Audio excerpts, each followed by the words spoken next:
पार्किंस नामक रोग का शिकार बन गया है। डॉक्टर के कहने के मुताबिक इस दर्द का कोई इलाज नहीं। विचार आता है कि परिवार पर बोझ बनने की बजाय मैं खुद का जीवन समाप्त कर दूं। कोई सूचन? प्रकाश, 45 की तुम्हारी उम्र है। परिवार में पत्नी है, माता पिता है, भाई भाभी है। सबको तुम पर अत्यंत प्रेम है। उन सभी के प्रति उपेक्षा करते रहकर तुम जीवन समाप्त कर देने के लिए कटिबद्ध हो गए। कोई अक्ल जैसी चीज़ तुम में है या नहीं? मैं मानता हूँ तुम्हारा शरीर एक ऐसे रोग का शिकार बन गया है कि डॉक्टर के कहने के मुताबिक उसका कोई इलाज नहीं। परंतु डॉक्टर कोई भगवान नहीं है। एक बात यह, आने वाले वर्षों में उसका कोई इलाज नहीं खोजा जाएगा, इसकी कोई गारंटी नहीं है। दूसरी बात ये, इस रोग का तुम्हारे शरीर में अभी प्रारंभ काल ही है। तीसरी बात ये, तुम्हारी आंखें, कान, मन, पैर, हृदय आज भी अच्छे। चौथी बात ये, और तुम्हारा शरीर केवल तुम्हारी पूंजी नहीं है, तुम्हारे समस्त परिवार की पूंजी है। उनकी सहमति के बिगड़ तुम्हें तुम्हारे जीवन को समाप्त कर देने का कोई अधिकार नहीं। पांचवी बात ये, मैं तुमसे पूछता हूँ, ये पांचों महत्वपूर्ण बातें तुम्हें याद है भला? तुम शायद ये मानते हो कि आत्महत्या के लिए 36 का छीनना चाहिए, तो मुझे तुमसे कहना है कि परेशानियों की भरमार के बीच भी जीवन को समाप्त कर देने की सोच से मन को मुक्त रखने के लिए तो 56 का सीना चाहिए। इस दुनिया में हमारे बीच ही जो जी रहे पशु विश्व की पराधीनता, वेदना, तकलीफ, कष्ट तुमने कभी देखे हैं भला? कत्ल खाने में कट रहे पशुओं की चीखें तुमने कल्पना में भी कभी सुनी है भला? बोझ को ढो रहे बैलों की आंखें के अश्रु तुमने कभी देखे हैं भला? बिजली के करंट देकर मार डाले जाने वाले कुत्तों की झकझोर दे ऐसी तस्वीरें तुमने पत्रिकाओं में अथवा अखबारों में कभी देखी है भला? जिंदा सर्प को काटकर उसका खून पीने वाले नर राक्षसों के समाचार तुमने कभी सुने हैं भला? संक्षेप में, बदबू यदि गंदी नाली की पहचान है, कांटे यदि बबूल की पहचान है, असुविधा और अवमानना, अन्याय और अपमान यदि दरिद्रों की पहचान है, तो कष्ट, परेशानी, वेदना और दुख पशु विश्व की पहचान है। इसके बावजूद एक भी पशु ने खुद होकर जीवन समाप्त कर लिया हो, ऐसा तुमने कभी सुना है भला? किसी गधे ने कुम्हार के जुल्मों से परेशान होकर रेल की पटरी पर सोकर आत्महत्या की है भला?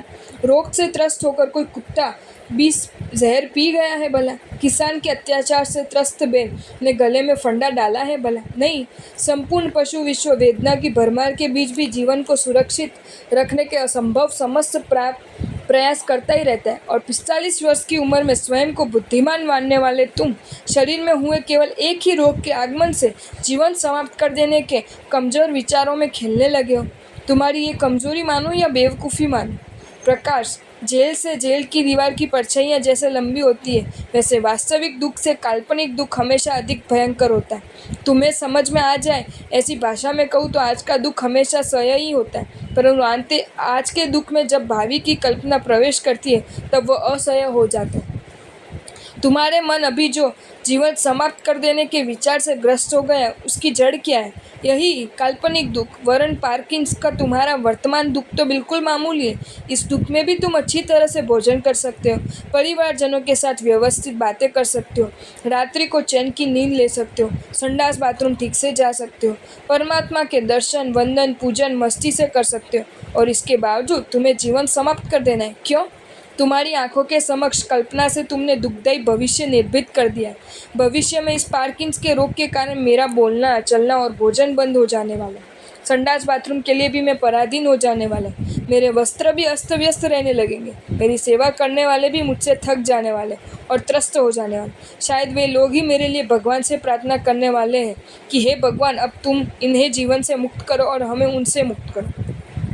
ऐसी पीड़ादायी स्थिति आए उससे पहले मैं खुद ही क्यों जीवन को अलविदा न कर दूं? हाँ, कल्पना से खड़े किए गए इस दुखदायी चित्र के कारण ही तुम अभी जीवन समाप्त करने के विचारों में डूब गए हो।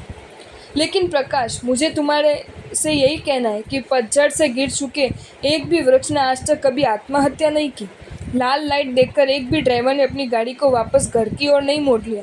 शरीर के वस्त्र पर दाग लगा देखकर एक भी युवक ने वस्त्र निकाल नहीं दिए। बस उसी तर्ज पर केवल एक रोग से घिरे हुए, ग्रस्त हुए शरीर को देखकर तुम्हें तुम्हारा जीवन को समाप्त कर देने की कोई भी आवश्यकता नहीं है। इस संदर्भ में एक अंतिम बात, बाह्य जगत में ताला और अलग अलग होते हो, परंतु आभ्यंतर जगत में तो मन ही ताला है और मन ही चाबी है। नकारात्मक मन यदि ताला है तो सकारात्मक मन चाबी है। उत्साह को गवा देने वाला मन यदि ताला है तो उत्साह को जीवित रखने वाला मन चाबी है। पूनम की रात्रि में भी अमावस्या की रात्रि की कल्पना करके निराशा का शिकार बनते रहने वाला मन यदि ताला है तो अमावस्या की अंधेरी रात में भी पूनम की धवल रात्रि के आगमन की आशा में आनंद युक्त रहने वाला मन चाबी है। क्या कहूँ तुम्हें, दरवाजे पर लगे ताले की चाबी हाथ में न आए ये शायद संभवित है, पर जीवन के दरवाजे पर लगा दिए गए नकारात्मक मन के ताले की चाबी तो हमेशा के लिए उपलब्धि होती है। चाहता हूँ मैं इस चाबी के सहारे तुम अभी ही ताला खोल दो।